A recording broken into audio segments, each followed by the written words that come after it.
할렐루야. 우리 좌우전으로 인사하겠습니다. 반갑습니다. 축복합니다. 저희 좀 더 웃으면서 하시죠. 우리 좀 밝은 표정으로. 자, 다시 한번 우리 밝은 표정으로 다시 한번 환영합니다. 축복합니다. 네, 여기 추석 명절을 잘 세고 왔는데 피곤하시죠? 부모와 형제를 만난다는 거, 또는 어떤 분들은 먼 여행을 좀 다녀오셨을 거예요. 그죠? 잠깐의 쉼입니다. 안식이죠. 그런데 어떤 분들은 오히려 그 자리가 또 상처가 되시는 분들도 있어요. 그런데 오늘 아침에 제가 장로님들한테 여쭤봤더니 전부 다 추석 명절 너무 좋았다고 하시더라고요. 너무 좋으셨대요. 우리가 그 자리를 통해서 회복을 하는 겁니다. 여러분도 우리가 추석을 보내고 설을 보내고 그냥 놔두세요. 괜찮습니다. 네. 다 주보 가지고 계시니까 찬양 그렇게 할게요. 우리가 추석 명절을 보내고 나면 항상 느끼는 감정은 부모님을 만나면서 오랜만에, 형제를 만나면서 오랜만에 내 삶의 원래 그 자리를 확인하면서 좀 우리 마음이 안식을 가지게 되는 겁니다. 오늘 본문에 등장하는 그 대표적인 단어 하나가 바로 도피성이라고 이야기합니다. 이 도피성은 이 뜻은 피하는 곳, 피신처, 도피처라는 의미를 가지고 있어요. 너무나 이 놀라운 건 여러분 지금 여호수아서를 우리가 하고 있는데 요단강을 건너고 전쟁을 하고 다 취해서 이제 땅을 분배를 다 했습니다. 여러분 분배를 다 하고 나서 땅이 다 분배가 됐습니다. 그럼 당연히 요구되어지는 게 뭐가 있을까요? 여러분이 교회를 다니시는 분이라면 당연하게 확인할 수 있는 게 한 가지가 있어요. 하나님은 예배하라고 할 텐데, 아니면 성전을 좀 지으라고 할 텐데, 하나님이요 제일 먼저 이스라엘 백성에게 뭘 원하시냐면 도피성을 만들라 해요. 도피성을 정해라. 참 놀라운 일입니다. 성전보다도 예배보다도 도피성을 정하려는 거예요. 하나님 이스라엘 백성에게 가장 먼저 원하는 게 바로 도피성. 이게 이르 미크랏이라는 단어입니다. 카라트라는 단어가 피하다라는 거거든요. 너네 피할 곳을 좀 먼저 만들어라라는 거예요. 아니 이제 이 땅을 다 점령하고 우리 가족끼리 살아가는데, 우리 민족끼리 살아가는데 하나님은 너희 가운데 피할 곳을 다 만들라고 이야기를 하고 있어요. 이것이 왜 필요하냐? 이제부터 하나의 공동체로 이제 이 땅 가운데 거주하게 되면요, 우리는 그 가운데서 여러 가지 일들이 일어나는데 특별히 살인이라는 게 일어난다는 거예요. 살해.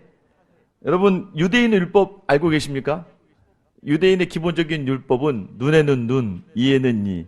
이슬람도 구약을 비슷하게 채택하니까 똑같은 겁니다. 눈에는 눈, 이에는 이. 출애굽기 21장 23절부터 25절인데 제가 읽어드릴게요. 그러나 다른 해가 있으면 갑되, 생명은 생명으로, 눈은 눈으로, 이는 이로, 손은 손으로, 발은 발로, 된 것은 된 것으로, 상하게 한 것은 상함으로, 때린 것은 때림으로 갚을지니라. 레위기 24장 17절에 보면 사람을 쳐 죽인 자는 반드시 죽일 것이요. 여러분 이게 동해보복법이라고 이야기합니다. 같은 똑같이 때렸으면, 눈을 다치겠으면 그 사람의 눈도 다치게 하라는 거예요. 손이 잘렸으면 상대방의 손을 자르라는 거예요. 굉장히 잔인하죠. 그런데 여러분 이게 성경적이라는 거예요. 성경이 너무 무섭죠. 이 구약도 성경인데 여러분 이때의 상황을 확인하셔야 됩니다. 막 출애굽하고 있었던 이스라엘 백성들에게는요 좀 무지함이 있습니다. 공동체라는 것, 규율이라는 것, 규칙이라는 것이 좀 없어요. 그러다 보니까 이들에게는 어떻게 해야 돼요? 때로는 극단적인 얘기를 해줘야 돼요. 문명화된 게 아니기 때문에. 그래서 너 저 사람 죽이면 너도 죽는 거야. 너 저 사람 눈 다치게 하면 너도 다치는 거야. 정확하고 명확하죠. 사실 성경은요, 성경을 이렇게 보다 보면 많은 구약 신학자들은 이렇게 이야기합니다. 성경은 우리가 처형하는 데 있어서 우리 사형이라는 제도에 대해서 성경은 찬성한다라고 이야기해요. 성경 신학자들 중에 구약을 지지하시는 분들은. 왜냐하면 사형이라는 제도가 있으면 급격하게 범죄가 줄어든다고 이야기를 하더라고요. 그걸 떠나서 성경은 뭐라고 이야기하냐면 생명의 존중함에 대해서 깊이 묵상을 해야 된다는 거예요. 당시 이때만 해도 뭘 모르니까 민족끼리 살고요, 아직 구획도 안 정해지고 호적 등록도 안 됐습니다. 그러다 보니까 들에 나가서 그냥 사람을 죽이면 모르는 거죠. 그래서 하나님께서는요, 그것이 하나님이 알고 계시며 그것이 죄고 그것이 발각되어지면 반드시 죽인다. 그래서 생명을 함부로 하지 말아라라고 하는 강력한 하나님의 의지와 그 뜻이 담겨져 있었던 거예요. 자, 그런데 이제 그때는 뭐예요? 이 40년 광야 세월 중에 주셨던 율법인데 하나님은 이 땅에 정착하자마자 제일 먼저 도피성을 너희를 위해 정하라라고 이야기하시는 거예요.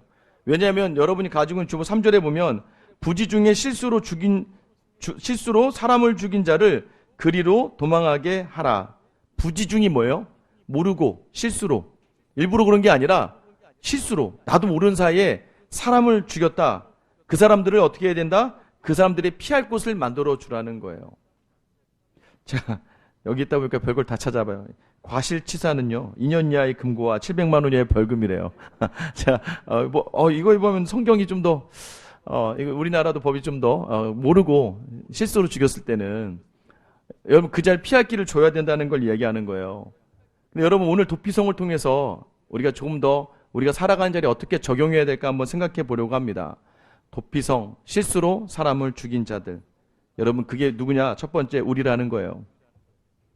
우리는 모두가 다 극단적인 표현인데 여러분 우리는 모두 다 살인자입니다. 왜 그럴까요? 여러분도 누군가의 피를 흘리게 했다는 것을 놓치지 말라는 거예요. 의도적으로 죽이는 것만 살인이 아니라 의도하지 않고 죽여도 살인이다라고 이야기해요. 그럼 여러분 이미 매번 사람을 죽이고 계시잖아요. 여러분의 아내가 여러분에게 뭐라고 하세요? 당신 때문에 못 살아 죽겠다. 죽였어요, 여러분들이. 여러분의 자녀가 엄마 아빠 때문에 힘들어 죽겠어. 여러분도 자녀들을 보면서 뭐라고 하세요? 너희 때문에 내가 얼마나 힘들어 죽는지 모르겠다. 짜증나 죽겠다. 어려워 죽겠다. 여러분이 상대방의 죽음의 이유가 된다는 거 아십니까? 제가 이거는 그냥 웃으면서 한 이야기지만 실제로 여러분은 아마 여러분도 모르는 사이에 누군가를 정말 죽였을 수도 있습니다. 인터넷에 댓글을 답니다. 여러분 연예인들이 자살해요. 왜 자살합니까? 자기를 향한 그 수많은 그 모욕적인 표현들을 보면서 죽어요. 근데 글을 쓰는 사람은 이 글을 쓸 때 자기의 감정을 그대로 내세우지만 이 글이 저 사람을 죽일 거라고 생각 못해요. 설마 이 글을 보고 죽겠어? 그런데 여러분 계속해서 쌓이다 보면 어느 한 사람의 문장 안에서 죽을 수도 있다는 거예요. 여러분 많은 것들로 우리는 놓치고 살아가는 게 있는데 여러분 사실 저는 목사입니다. 저는 사람을 죽이고 싶은 마음도 없고 죽이려고 하지도 않고요. 저는 사람을 미워하지도 않고 그닥 사람에 대해서 그렇게 환멸이나 비판도 하지도 않아요. 그럼에도 불구하고 우리가 놓치고 있는 게 무엇이냐? 우리는 부지 중에 살인하는 살인자라는 거, 죄인이라는 걸 놓치지 말라는 거예요. 어떻게 알 수 있습니까? 로마서 3장에는 의인은 없나니 하나도 없다라고 이야기해요. 의인이 없다라는 건 성경이 증거하는 건데 그러면 뭐예요? 다 죄인이라는 거예요. 제가요 몰랐습니다. 처음에 제가 이제 개척교회 와서 교회를 열심히 섬기고 막 부흥이 일어나고 막 너무 성도들이 늘어나니 너무 좋은 거예요. 근데 제가 보통은 이제 월요일마다 매번 축구는 했거든요. 축구하는 모임에 조기 축구회가 있는데 월요일마다 목회자들이 한 40명 정도 모여서 축구를 합니다.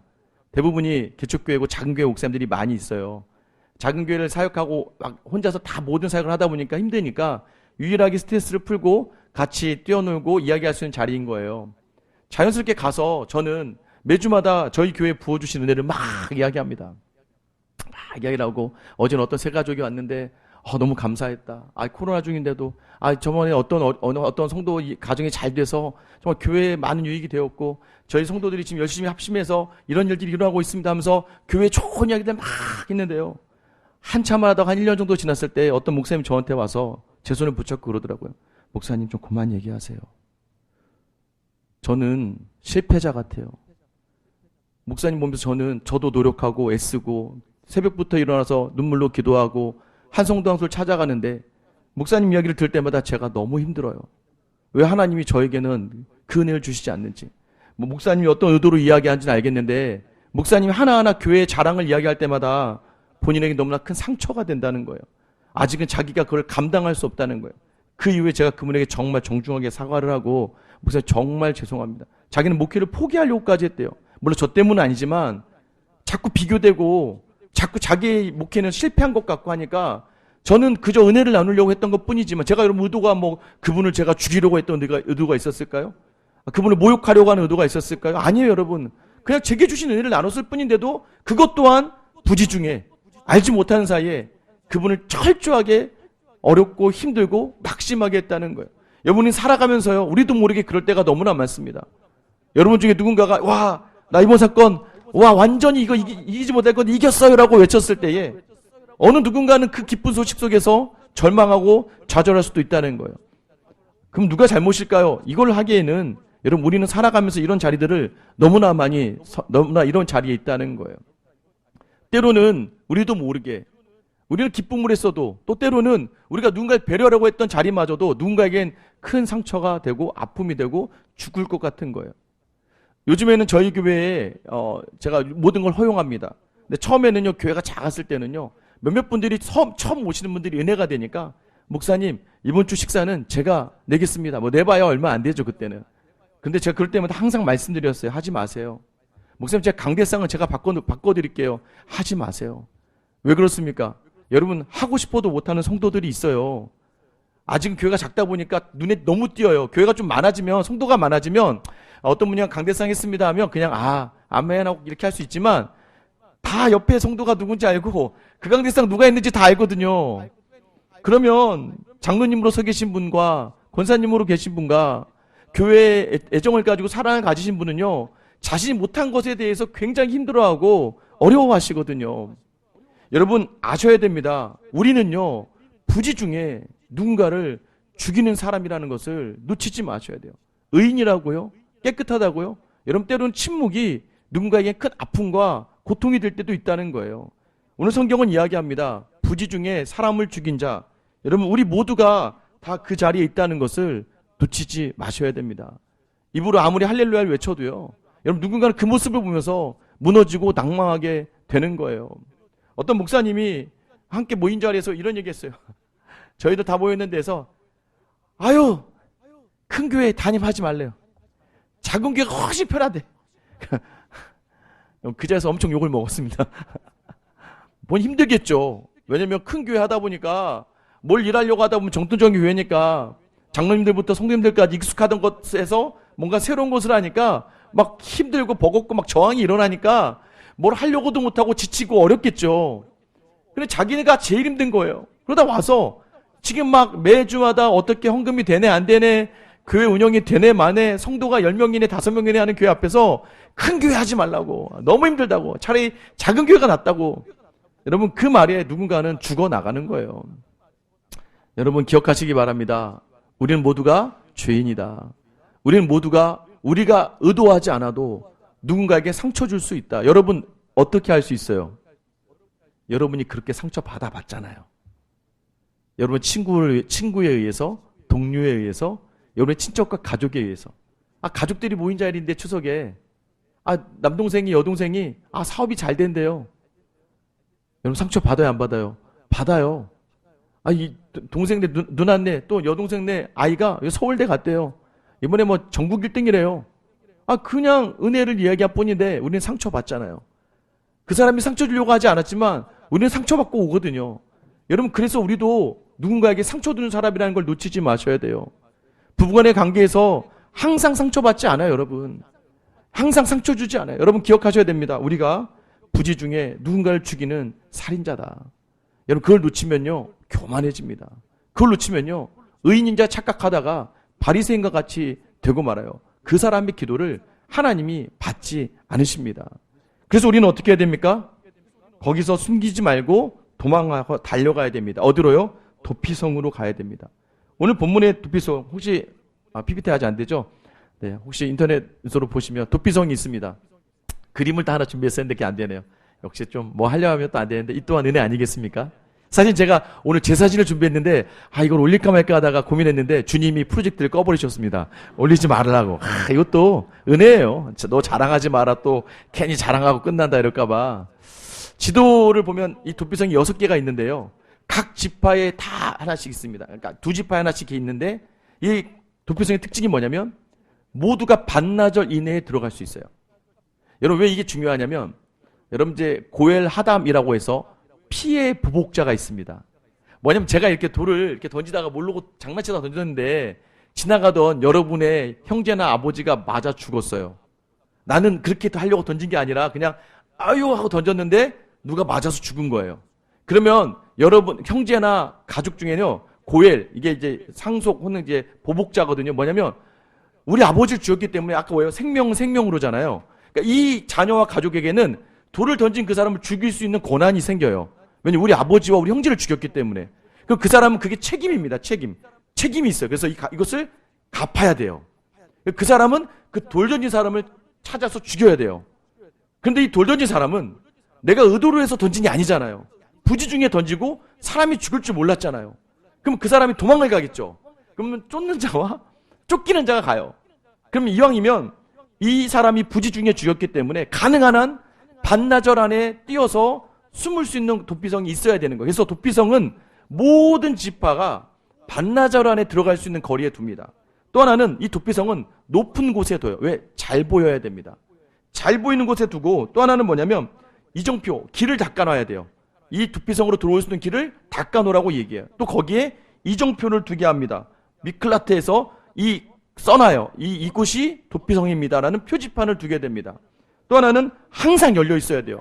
성 안에까지 들어오는 데는 지장이 없어야 되고 마지막으로는 9절에 보면 이는 곧 이스라엘 모든 자손과 그들 중에 거류하는 거류민을 위하여 선정된 성읍들로서 누구든지 올 수 있어요. 이스라엘 백성뿐만 아니라 이스라엘 백성 안에 있는 이방인은 누구든지 올 수 있습니다. 여러분 이게 누구를 이야기하는 거예요? 도피성은요. 오늘날 우리에게는 예수 그리스도를 의미합니다. 도피성은요. 모두가 부지 중에 우리가 모두가 죄인이지만 이 도피성으로 가면 살 수 있는데 이 도피성은 쉽게 찾을 수 있어요. 오늘날 우리가 쉽게 찾을 수 있죠. 예수의 이름을 부르면 끝나는 거예요. 예수님 안에 담기면 끝나는 겁니다. 늘 이정표로 예배가 있고 또 믿는 사람들이 있고 우리가 피해야 될 곳이 어딘지를 정확하게 이야기해주며 여러분 항상 열려 있습니다. 그리고 누구든지 그 이름을 부르면 구원을 얻으리라라고 말씀에 명시되어 있어요.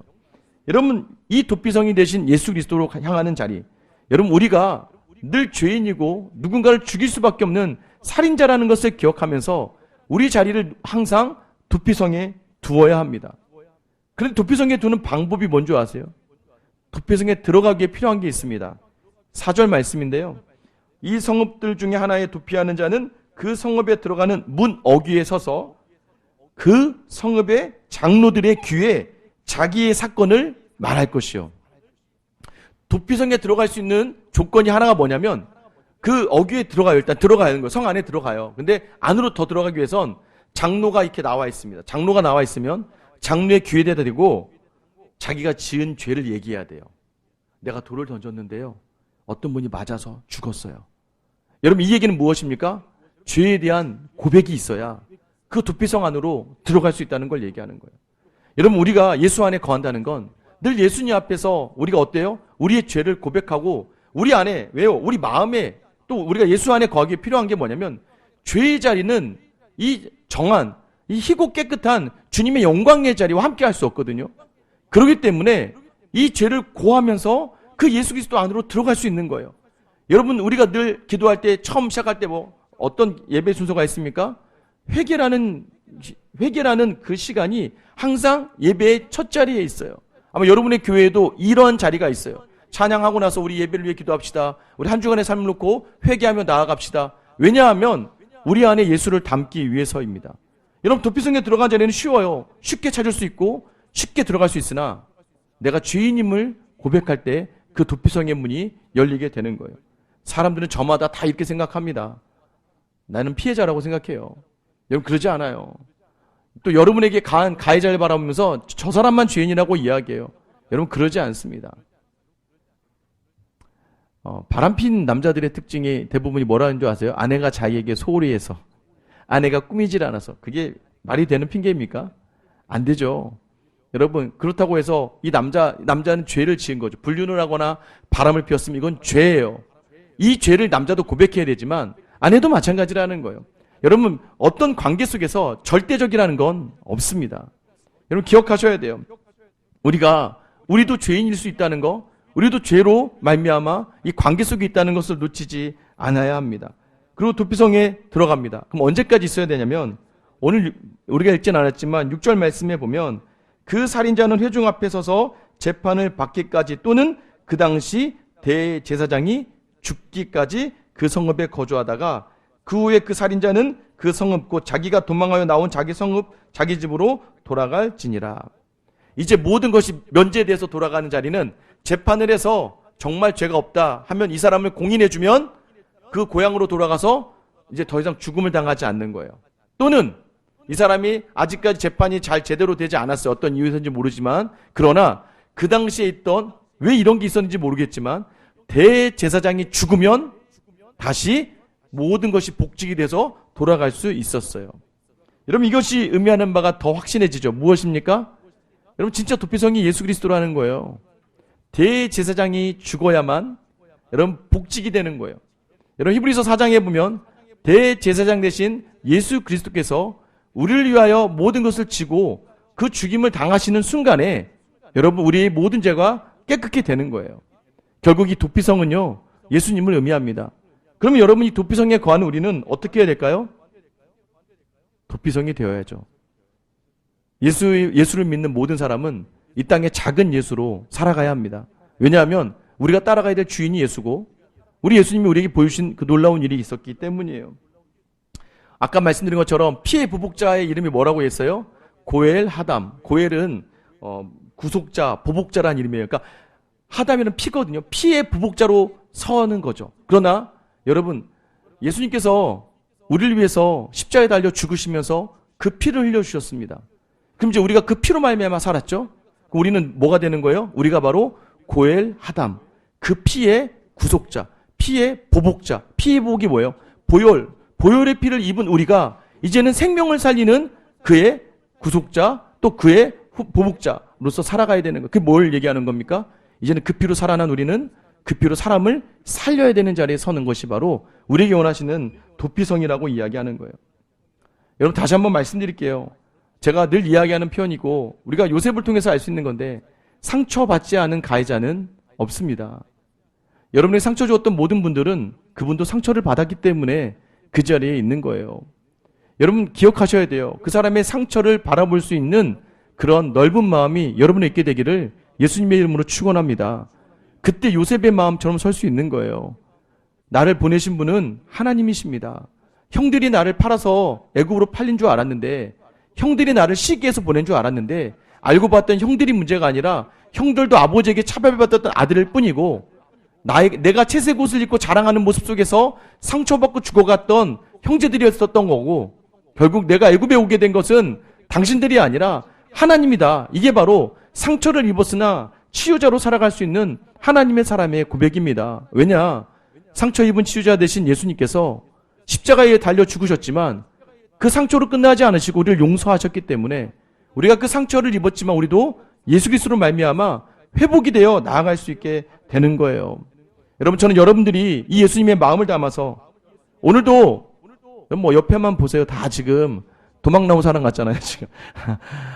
어떻게 살아? 이거 한 주를 막 지금 걱정과 염려와 근심이 많고 막 마음에 어려움이 많은 다른 지체들의 도피성이 된 여러분 되시길 예수님 이름으로 축원합니다. 우리가 같이 한번 따라해 볼까요? 내가 도피성이 되겠습니다. 여러분이 도피성이 되어야 됩니다. 여러분이 도피성이 되면 어떤 일이 일어나는 줄 아세요?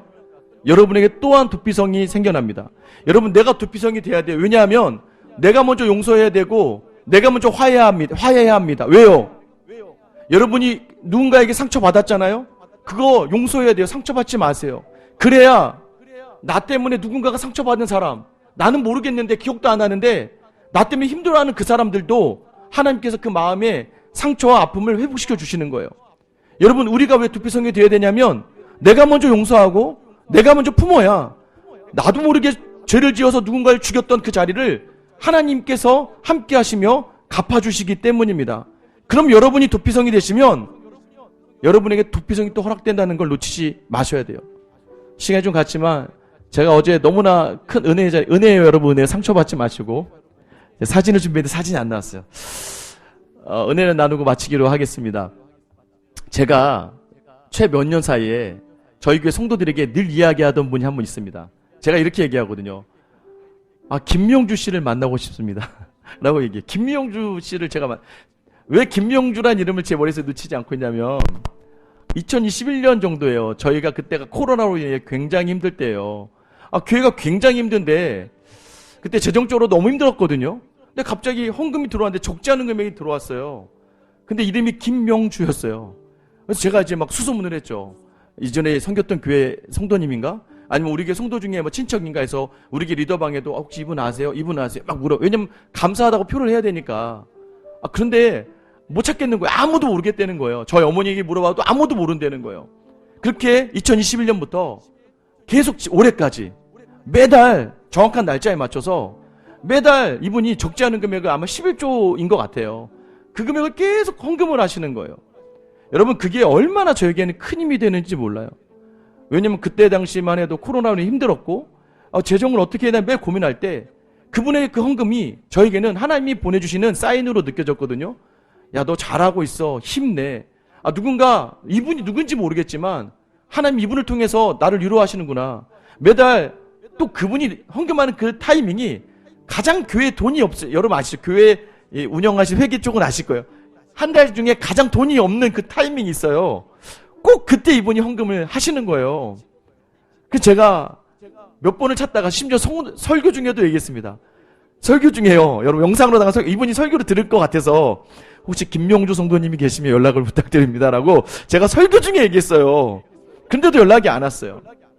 그러다가 한 2달 전부터 저는 이제 교회 등록하신 뭐 이제 새가족들이 오면 아직까지 이제 저희 교회처럼 크지 않은 교회는요 막 다가가서 이야기하잖아요. 부담돼서 안 나올까봐 가만히 놔둡니다. 그냥 그럼 뭐 2년 3년 다니다가 등록하시는 분도 있고 뭐 빨리 등록하시면 한 몇 개월 나오다가 등록하시는 분도 있어요. 한 2달 전에 어떤 분이 오셔서 예배를 드리시는데요. 예배를 막 드리고 있으면 저쪽에서 계속 이분이 눈물을 흘리고 우시면서 예배를 드리는 거예요. 2달 정도를. 근데 지난주에 저희 교회에 계시다가 대구로 내려가신 집사님께서 집사님 이름으로 된 11조와 감사헌금 봉투가 있었어요. 제가 깜짝 놀랐어요.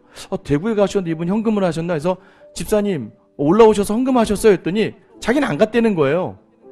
그러면 지난번에 오셨던 그분인가 해서 예배 들어가기 전에 저희 이제 안내하신 분께 혹시 그분이 그 이름인지 한번 물어봐 주세요. 제가 감사하다고 얘기는 해야 될 것 같아요 했는데 그분이 가시더니 확인해 보니까 그 이름이 아니었어요. 목사님, 그분 성함이 그게 아니래요. 그러더니 갑자기 저한테 문자로 이분 성함은 김명주래요 라고 하는 거예요. 순간 제가 갑자기 예배 시작 전인데 막 카톡을 했어요. 집사 혹시 그분한테 예배 끝나고 가서 혹시 우리 교회에 그동안 헌금하지 않았냐 물어봐 주세요 했더니 예배 끝날 때쯤에 그 집사님 저에게 뛰어와서 목사님 그분이 맞대요 라고 하는 거예요. 그분을 모시고 뒤에서 왜냐면 우리 교회 성도들 다 알고 있습니다. 왜냐면 제가 하도 많이 얘기를 해서. 근데 그분과 함께 막 얘기하다가 우리 집사님 옆에 있던 권사님들이 막 같이 울더라고요. 제가 이제 성도들 인사 다 마치고 그분에게 찾아갔습니다. 제가 가서 너무 감사해요. 근데 그분을 이렇게 손을 잡자마자 저도 막 눈물이 막 나는 거예요. 제가 그분 손을 붙잡고 이렇게 얘기했습니다.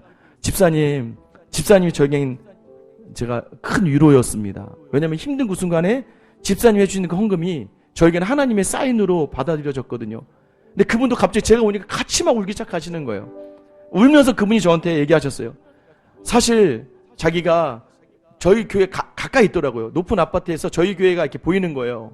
근데 교회가 가끔 코로나 때 힘들 텐데 새벽에 불이 막 켜 있으니까 저 교회 요즘 힘든데 저 작은 개척교회가 얼마나 힘들까 해서 그래 내 전기세라도 내자라는 마음으로 헌금을 하셨대요. 근데 매번 새벽에 나갈 때마다 불이 켜 있으니까 계속 헌금을 하신 거예요. 근데 최근에 굉장히 어려운 일들이 많이 집에 닥쳤습니다.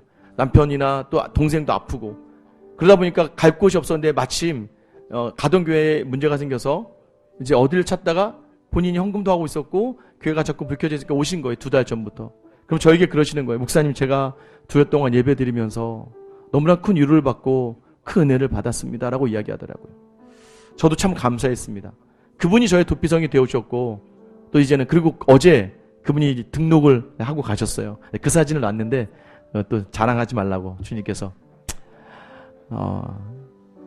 여러분이 먼저 도피성이 되어주시고 넉넉하게 나누시고 섬기시고 때론 용서하시고 담아내시면 여러분 하나님은 여러분에게 더 귀한 도피성으로 여러분의 자리를 허락하여 주실 줄 믿습니다.